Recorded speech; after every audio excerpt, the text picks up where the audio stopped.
first. All right. This is a level check. This is a sound check. Okay. It's like a little studio, like, bro. I'm about to cut a demo. Me and my man Cam. About to cut a fat demo. Yeah. What's the beat, Cam?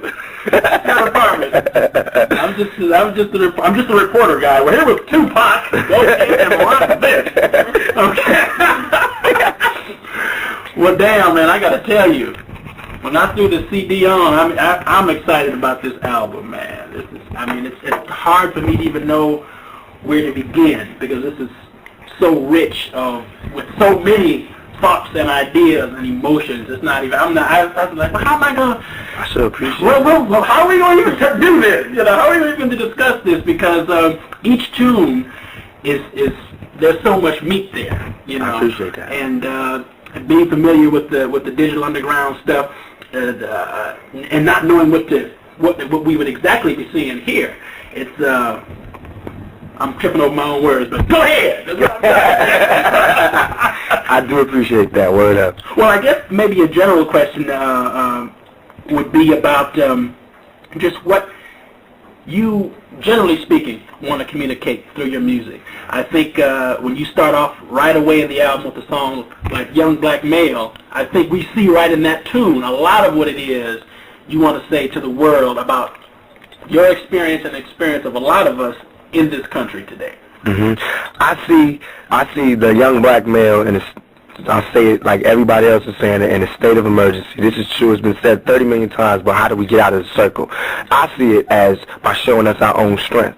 You know what I'm saying? Showing us our own history, not just the history from Africa and, you know, how we used to be kings and queens, but how we used to be fighters here, how we soldiers. You know, we damn near built this country.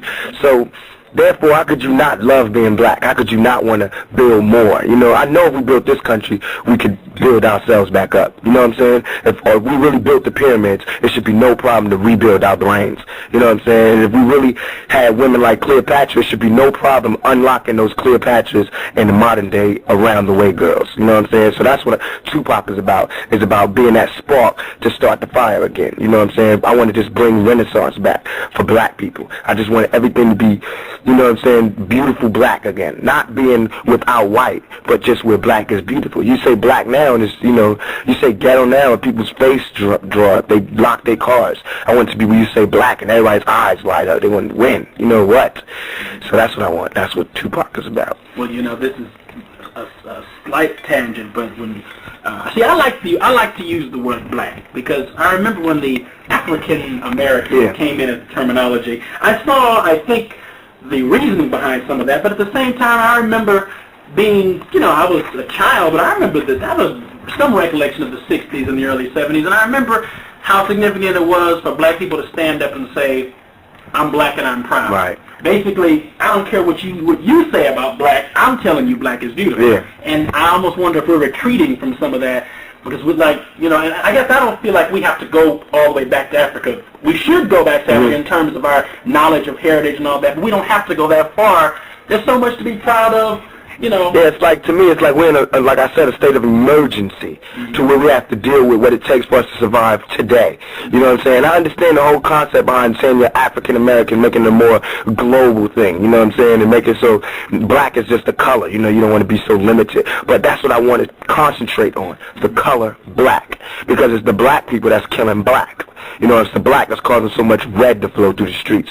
It's the blacks that's having teenage pregnancy problems. It's the blacks that's on crack big time. Not just blacks, but it's the blacks that's on crack big time.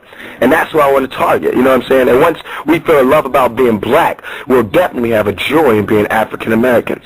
That's no problem. That'll come easy. You know what I'm saying? But I feel like we have to make it more personal so that when I see a black man, I feel love right immediately. You know, I don't want to see the African American, you know what I'm saying? I want it to be straight up real. And then we can grow and we can love white because we'll love black. We'll say, you know what I'm saying? These are our neighbors. They live here with us. Black, I don't think that white people are devils. I think that there's evil and there's a devil everywhere. He could be Puerto Ricans, he could be black, white, whatever. You got to watch for evil. That's why, you know, Tupac ain't about just seeing, you know what I'm saying, a whole bunch of black people in one spot, because there's a lot of snakes out there. You know what I'm saying? I want the good in black folks. That's what I want. Yeah. and just getting back to what you were saying a while ago, and this whole general theme that we're talking about now, an important step toward doing that is to look at reality for what it is. Right. You know, some people, when they, you know, folks who are music critics and analysts and whatnot, when they look around for what they define as positive, they're looking for somebody who doesn't cuss and somebody who doesn't talk about violence. Well, I think it's positive to talk in realistic terms about reality. Right. See, people trip. They hear the songs, they go, damn, you're shooting police officers, and blah, blah, blah, blah. But to me, come on, be real. Everybody knows that this is just a song about shooting police officers. Let's talk about the reality of police brutality. Let's talk about the reality of a situation like Rodney King, and let's talk about the fantasy of a song like, you know, I Don't Give a or Soldier Story. Those are rebel songs. Just like when we, you know, back in the 60s, you had to have folk songs, you know what I'm saying? You know what I'm saying? 16 tons. And that's what this is. It's just soul music. It's like music for us to carry on with, for us to move on. It's battle songs. It's songs talking about strong black men fighting back, you know what I'm saying, against an oppressed. You never hear me say a song about me just walking up and shooting a cop. It's always provoked. You know what I'm saying? It's always self-defense. And I want to get that strength back when you can fight back, and that's what I sing about. That's what I rap about. I don't rap about we shall overcome and peace, because that's a dream, and I want a piece of the dream too. But for me to get a piece of the dream, I have to have a piece. You know what I'm saying? So that's how I feel. Well, I think one of the things that America at large is missing, if America at large is really interested in finding out what's going on among black people and among black people in the inner city specifically, they should listen to rap music. Because not only are you hearing the stories and the terminology, but the emotionalism. I mean, when I think about a song like I Don't Give a Fuck, to me, what that song is really expressing is what it feels like to be in that situation. Yes. I mean, because if you listen to that song, you know where this guy is emotionally, what it feels like to get your ass kicked every day. Every day. That's all I was talking. And that song, that was real. That was made 5 minutes. I wrote it after just coming from trying to get another member out of Digital Underground out of jail. We just been harassed by the police, guns put to our head, and 2 days earlier we just come from the fucking Grammys. You know what I'm saying? It just wrecked my whole brain. I couldn't believe it. That no matter where you go, you're always going to be a nigga. That's how I felt. I felt so helpless, and I was like, you know, forget trying to impress these people. I finally got to the point where I was like, there is no way out of this circle. So I don't give a fuck. That's what, and I was like, and they was like, what are you going to call it? And I felt like, you know, I really don't give a fuck. Fuck the title. I want people to hear what I'm saying. I don't give a fuck. And that's how I felt. And it's not like I'm saying, oh, watch them trip off this curse. You know, well, look, I'm cursing. Look, ooh, ooh. That's how I felt. That was the language. And, you know, when brothers put that in, I want them to hear, and I want them to feel as though I didn't try to cut corners when I spoke to them. You know what I'm saying? I didn't try to make it sound good. You can hear somebody's talking to the masses to you. You know what I'm saying? You can hear like it's nice going, well, we here at Clydesdale's Auto Factory want to give a little bonus to you with your plight. You know, they're making a big deal out of it. To me, it's personal. My struggle is with every young black person on a personal level, between me and you.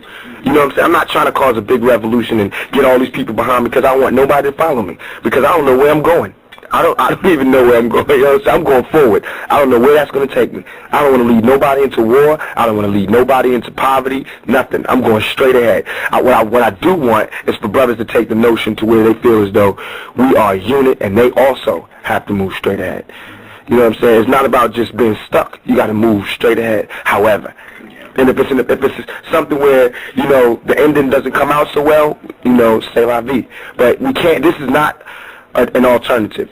The way we are right now, this is not a good alternative. This is definitely not a choice. And I don't feel it's a choice. I refuse to live this way. There has to be another way. So that's why I can't have songs like Funky Cole Medina. There has to be a song like I Don't Give a Fuck. That's just, it's given. You know what I'm saying? That's the state of emergency. And so I feel as though, even though it's an emergency, I don't want to panic people and just say, you know, kill, because that's wrong. And that's what we've done already. We've been through that. We've seen what happens when black folks try to defend themselves through armed struggle without education and without self-defense mentally. We die, because we're not going to win.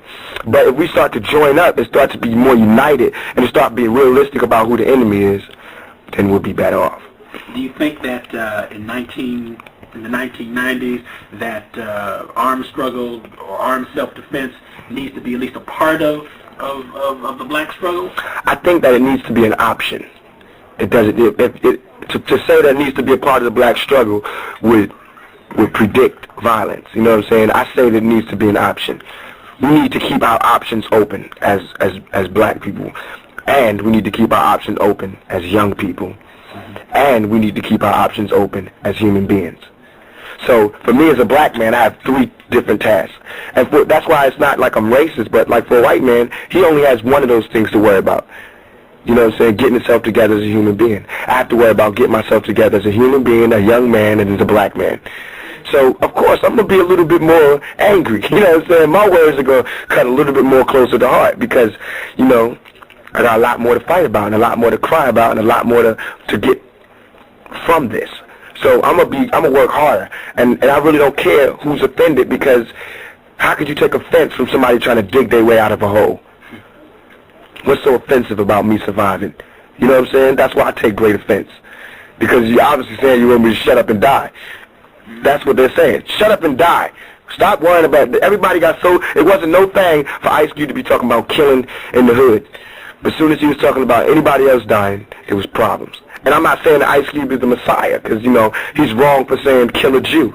Because a Jew didn't do that shit. Let's be realistic. Just like it wasn't white people that beat me down in Oakland. It was 2 white cops.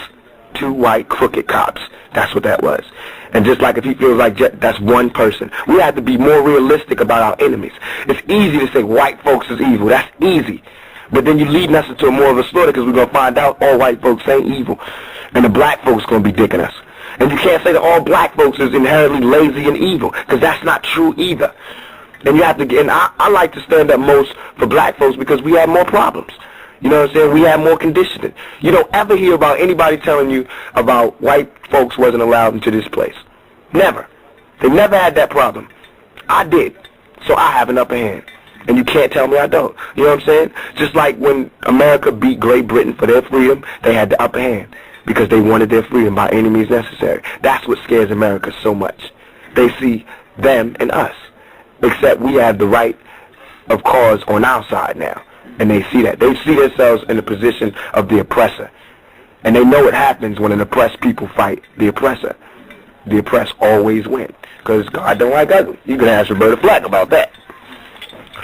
Well, there's something else I think a lot of white Americans are afraid of, and you talk about it here in the bio, the fact that legions of white youth are jumping on this music. They're jumping on rap music, and they're not. And there's a lot of them who are maybe just there because it's a fad thing, but there's a lot of kids who are keying in to what's being said. This Oriental kid came up to me, and he had my album, Digital Underground's album, the Juice soundtrack, Raw Fusion's album, Ice Cube's. I mean, he studies the music like a religion. You could see from what he had bought that he knew what he was getting. He wasn't just buying the hot shit. He was buying what he wanted to hear. That impressed me so much. I felt like, you know what I'm saying, we are in a position to whereas we can change the world. We really are. We are the rock and roll of today. You know what I'm saying? We are in a position to where the whole world is listening to what we have to say.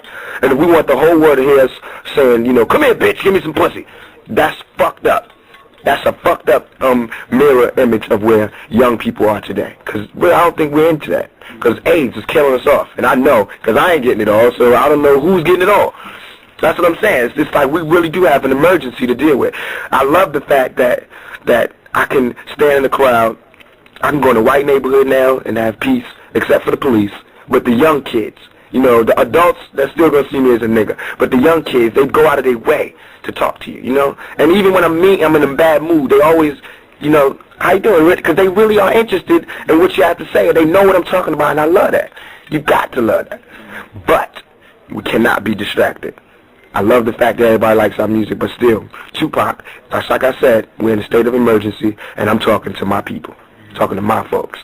Just that's what the huddle is for. But everybody can listen, because I'm not saying nothing that's evil or dang. Everybody can listen. I'm giving that. That's why I made the album. Here's my battle plans. 2Pacalypse now. Just the first draft. Everybody can hear it. Everybody can see it. I don't have no problem. There's nothing to hide. Okay. I want to go back. Let's talk about. We gotta talk about the police and police brutality, not only because of some of the songs, but because of some of the experiences that you had that inspired these songs. Mm-hmm.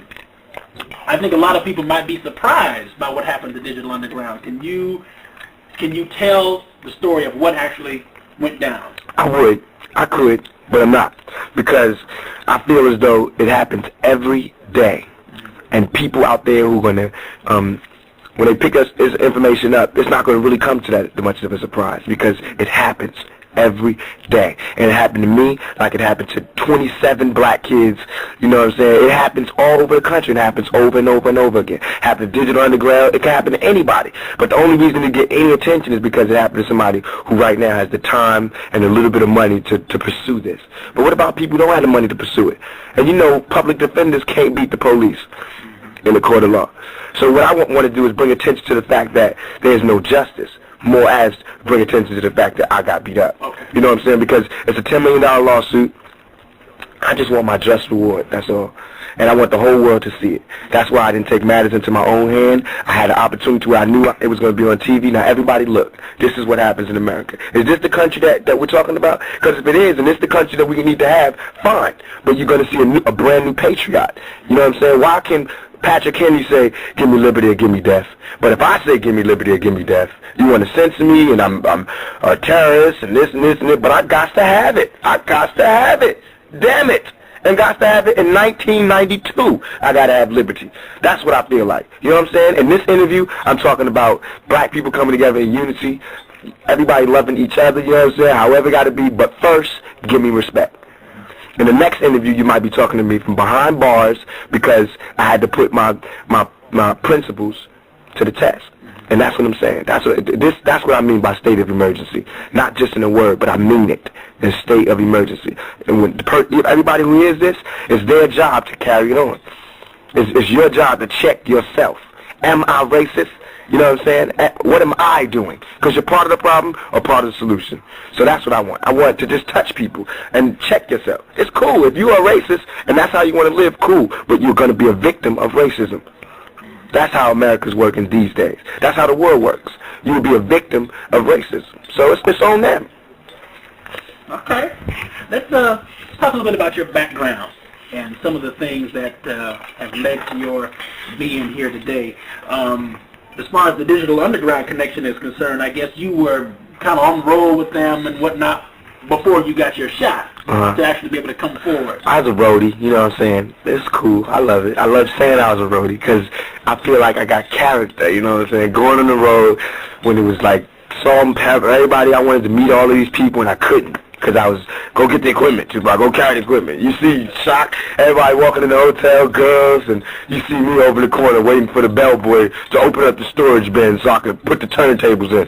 And that was, you know, demeaning and all that, but it was good because that made me right. That's why it's such anger in my way. You know, I was like, people got to hear me. Fuck that. You know what I'm saying? They got to hear me. I got to get out. You know what I'm saying? So I was like, I had an emergency. State of emergency for me, too. I had to have money. I wanted all that. And I wanted them to do it on the strength of me. And I knew I couldn't be the funniest nigga there. I ain't no noses, you know, I already got a big nose. You know what I'm saying? I couldn't do the freaky bit because I'm not a freak. Sex doesn't really, you know what I'm saying, take up too much time for me. So only way I could think about it was to be true to my family. You know what I'm saying? I came from a long line of revolutionaries, a long line of Panthers, and strong fighters and soldiers who fought for social change and for the betterment of their people. And I said, well, what better way for me to have a career than to make my mom proud, make my people proud, and speak up. You know what I'm saying? Be a part of the solution. So. Now, was there a particular moment when? I mean, how did you go from putting your turntables in the storage bin to being on? Because you know me, when it was time to do Humpty Dance, no matter what work I had to do, I made sure it was done and I snuck on stage. And if you look in the back, you can see me doing the Humpty Dance. And every night I edge on closer to the front. Finally, they were just like, you might as well just get right there in the front center because you know you edging on. They did. And people was like, you know, you got a lot of energy. People from the Red Company, you got a lot of energy. Keep them. And Shaq was like, oh, why don't you just do that part? And then I just get more parts, you know. Finally, I worked my way in there, boy. I put my elbows up in there. They had to give me some room. But I love that. But I love Shock for doing that. And he checked himself. He said, I can either, you know what I'm saying, take all this attention or I can give this young up-and-coming rapper a little bit. And I want to show him that he did the right thing. You know what I'm saying? That's what Juice is about. Showing that, you know, you planted the seed now, I'm going to be sure and blossom. But that's what I want for every young black man, wherever you are, whatever you do. And we don't need no more rappers. We don't need no more basketball players, no more football players. We need more thinkers. We need more scientists. You know, we need more managers. We need more mathematicians. We need more teachers. We need more people who care. We need more, you know what I'm saying? We need more women, mothers, fathers. We need more of that. We don't need any more entertainers. And I know that sounds real effed up for me to say that from where I'm at, but it's really not all you think it is, and I think people don't understand that. You know what I'm saying? We need to concentrate on having a society. What if we did get our freedom? We'd have a whole society of basketball players, you know what I'm saying, football players, rappers, dancers, actors, and Michael Jackson to be our president. We'd be stuck. You know what I'm saying? So that's what I mean, and all this politics shit is crazy because, be honest, what the hell does George Bush know about, you know what I'm saying, 125th Street, Apollo Theater? Any of them. Pick one. Pick any of them. What do they know? And that's how I feel like that's really a bad message to send out for young America, young black Americans. Well, I see. So who do I talk to? Who's there for them? You know what I'm saying? They don't say, Bush, it's wrong for you to be out here talking for young white kids. You need to talk for the whole country. So I want you to go move the White House to the ghetto. Why don't they do that? That would be a good president. That would be a great president. A president who felt like, you know, I'm going to live in the ghetto. Live in the ghetto. Because he's supposed to be of the people, right? So then how can I respect a man who's not of me? And isn't really interested in finding out. Not really interested either. Yeah. You know what I'm saying? You know what worries me about politicians is I look around and I wonder, I don't think we got too many black leaders either. Regardless of what color they are, white people should have, when that Japanese man, when them Japanese folks said something about America, the whole country went crazy. Now nobody want to buy Japanese shit, right? What really fucked my head up is when they had them Sambo dolls and was disrespecting black people as a whole. I'm talking about black people who built this country. You know what I'm saying? Who probably built the TV that he said it on. Nobody said shit. There wasn't no problem. Ha. Bush was laughing with him. I bet Bush and the Japanese dude was telling black jokes. You know what I'm saying? What you get when you get 3 niggas in the house? Welfare. Ha. You know what I'm saying? That's how they take it. That's how I feel. I don't ever feel like I'm represented by Bush or any of them. So I feel as though right now we have to look at it as if we are in the wilderness. That's where we are as black folks, in the jungle, lost in the jungle. So we got to survive, and that's why I feel like any means necessary, and not just in a poetic Malcolm X way, but any means necessary in a Fannie Lou Hamer way, or in a Fred Hampton way, where any means necessary. Not dying in a blaze of glory on TV in front of a whole bunch of people, but, you know, standing up for your rights. If you got to take a bullet from a black dude who is disrespecting a black woman, then that's by any means necessary. Not just dying from a cop or fighting the government or marching, because marching really doesn't help. Whoever don't know that, ask any 40-year-old lady who was 20 when she was marching. She got the same rights now that she had before. You know what I'm saying? And you got to question any country that had to free you. I heard this Black History Month celebration, they was talking about Abraham Lincoln freeing the slaves in 1992. He did not free me. Because no man, especially no white man, is going to free me. Or hold me. You know what I'm saying? That's how I feel. The jails don't work for us. The court systems don't work for us. And until they do, we're going to have the continual problems. We're going to have ghetto crime. We're going to have violence at the theaters. We're going to have gang warfare. We're going to have drugs. We're going to have teenage pregnancy. We're going to have confused people. We're going to have people on drugs. All that comes from when things are not right. When things are not right. And I blame this country because they could do it. Just like J. Edgar Hoover spent time infiltrating the Black Panthers and destroying them, he could have spent time infiltrating them and building them up, using them to make the ghettos a better place, making their message go farther instead of cutting it off. That shows me that somebody needs to pick up where the Panthers left off, because obviously they was dangerous. That the CIA, who protects this country, had to put their fire out so sloppy and so fucking ruthlessly. You know what I'm saying? Something was wrong. We obviously was tripping on to something, and it was, what was Panthers teaching? I said, what it was they teaching? Unity. For us to come together and for us to defend ourselves. They didn't knock off Martin Luther King quick like that, because he was talking that peace shit. So he had time on his hands. But when somebody was talking about fighting back, them niggas was knocked off with a quickness. I know. I'm a product of those that were knocked off. You know what I'm saying? And that's what I'm telling you about. You know, this is what me as a young man growing up, this is what I feel like my destiny is. You know, this is my my call or whatever. This is my family. This is I inherited the family business. That's what I see. I inherited the family business, and that's being a revolutionary. You know what I'm saying? Terrorizing this country through my music. You know what I'm saying? I know they would love for me to do it through violence so they can stop me. But I don't feel like they can stop me through my music because music is universal. And everybody loves soul music. I see white people listening to Marvin Gaye, and that makes me feel good. And then I see white cops beating down black folks, and that makes me feel bad. But, you know, I take the good with the bad. I take the good white folks with the bad white folks. You know what I'm saying? You got to take them on, just like I take the good black folks with the bad black folks. You know what I'm saying? Do you...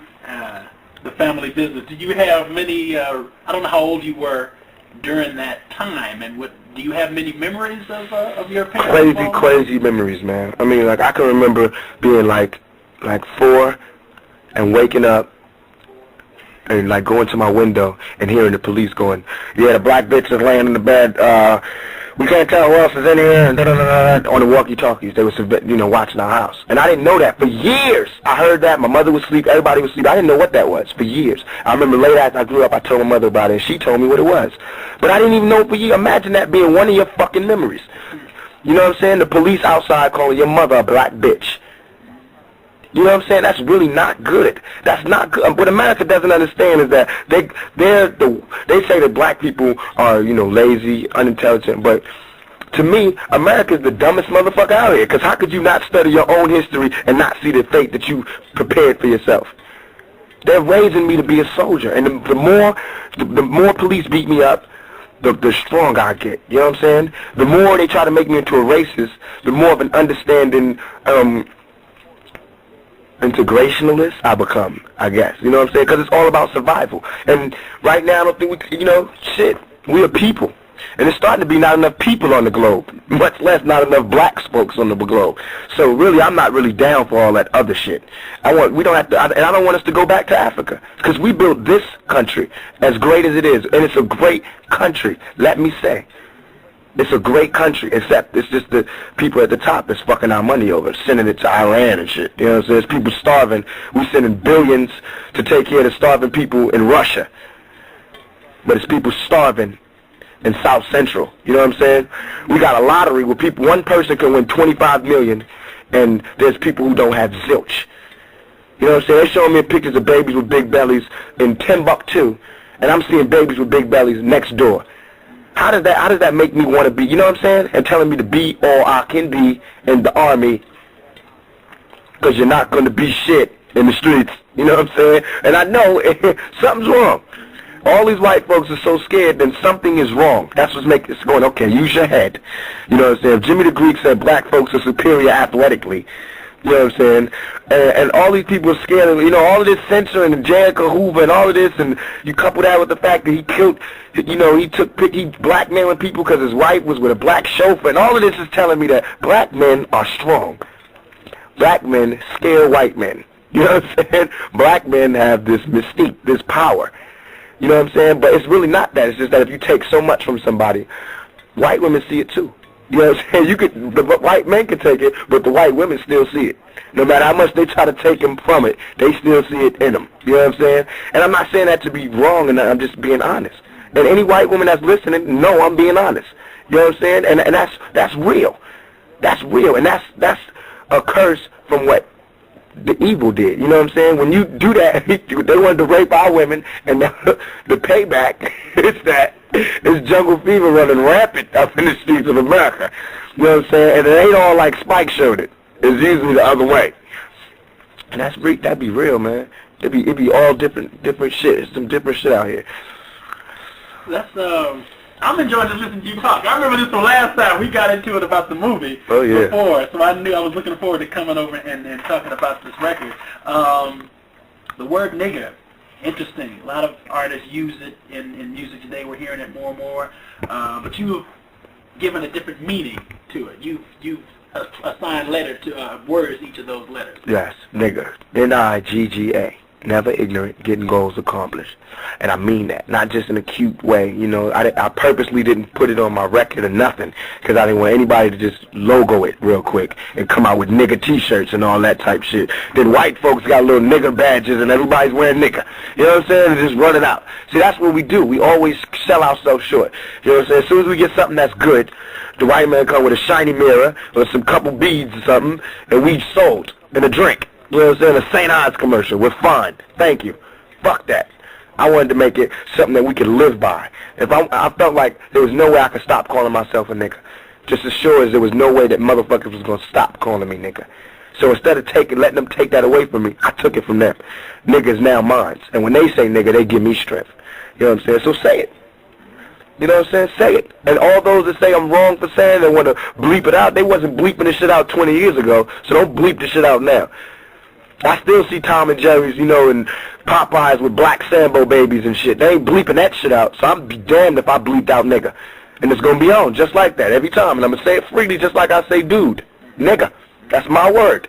You know what I'm saying? That's how I feel. I think really that's kind of, I interviewed Esther Roll a couple years ago when I worked at Radioscope, and she said very much the same thing. That really has been the survival strategy for black folks in this country, because the bottom line is you're not going to be able to keep white America from calling you that or seeing you that way.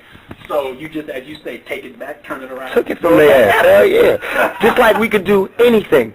We can do that. I'm not saying this, I gotta say this again, it's not black against white. When I say we, it's the good against evil. You know what I'm saying? And what I mean by we can take anything we want, we can have anything because it belongs to you. If you right and you got good on your side, I really truly believe that nothing can stop you. You know what I'm saying? And I'm using the same things that America taught me. That's what I'm using, the tools of this country. Capitalism and imperialism, colonialism, I'm using all those against them. And that's what they hate. You know what I'm saying? They hate to see a little black kid sitting in first class with a gang of gold chains, gold rings, you know what I'm saying? The steward is staring at me. You know what I'm saying? They hate that. They hate that shit so bad. They hate when I get off the plane and they lugging their luggage to go find a cab, and I got a car waiting for me with my name real big African name, Tupac. They hate that. I see it in their eyes. They hate that when they see me in a restaurant or something with a girl, it's a black woman that I'm sitting next to. They hate that. They hate it. They really hate it when it's a white woman, but they won't see it. They won't. Not fake that I don't say bitch. You know what I'm saying? The black females, I say bitch to white cops and the crooked cops. That's who I say bitch to. That's who's a bitch. You know what I'm saying? They hate that.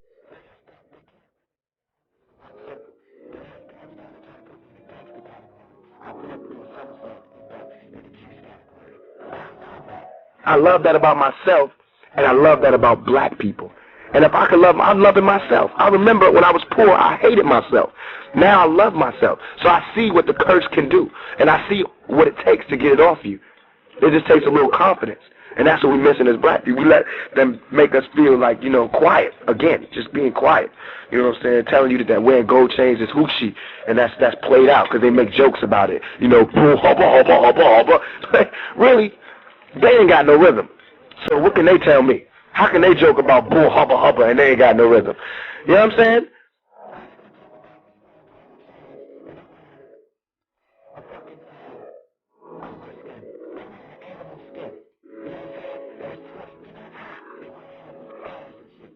How can they tell me about surviving on this planet and I've been here longer? And I can walk in the sun with them, no problem. For as long as I want, I can enjoy the air for as long as I want, and they can't. Something's wrong. And there is a difference. For us to say we all equal, we are all equal in terms of the rights that we should be given, but everybody is different. Everybody is unique. And you have to give black people their credits, just like we gave white people their credits. I tell you, this is it. I'm just digging talking to you, so we got to wind down. Let me just ask you, I'm curious about the origin of your name and if it what it represents and what it. Tupac. My mother, you know, when she gave birth to me, she was just coming out of jail, being in jail because they was holding her for the trial. So she had all these women, strong women around her, And she was like, what am I going to name my son? And it was this lady who just came from Peru. And she was telling my mother this folk story about this a true life Peruvian revolutionary named Tupac, who the government had told him, okay, we want to. He was fighting the government, and he was really winning. These little fucking tribes was beating the government, and they said, okay, we want to stop fighting. We want to meet with Tupac. He came in and met with them, and they said, we want to cease the fighting. Would you please cease the fighting? Too many people are dying. We're going to give you what you asked for. He said, okay. Told them to cease fire. As soon as they said cease fire, they cut his arms off, cut his head off, cut his legs off, and stuck him on a stick and put him in the middle of the village. So this is my reminder. That's my reminder. Every time you say my name, that's my reminder to never compromise myself and never quit.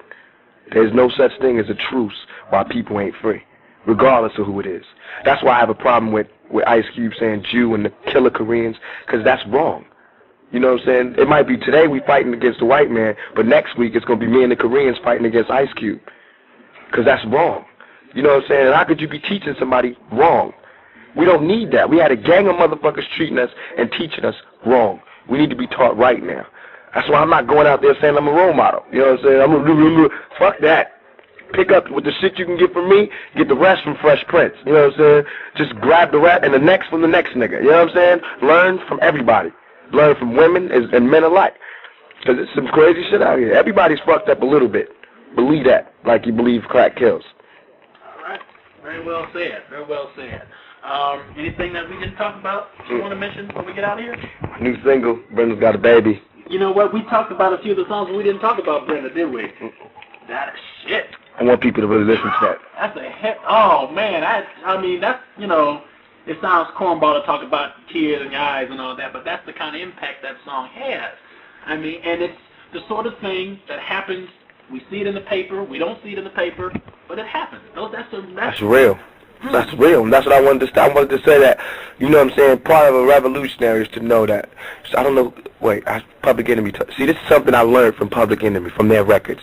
They said that, Sojourner Truth said that the true measure of a man, of a revolution, no, the true measure of a man is in the consistency of his woman, or something like that.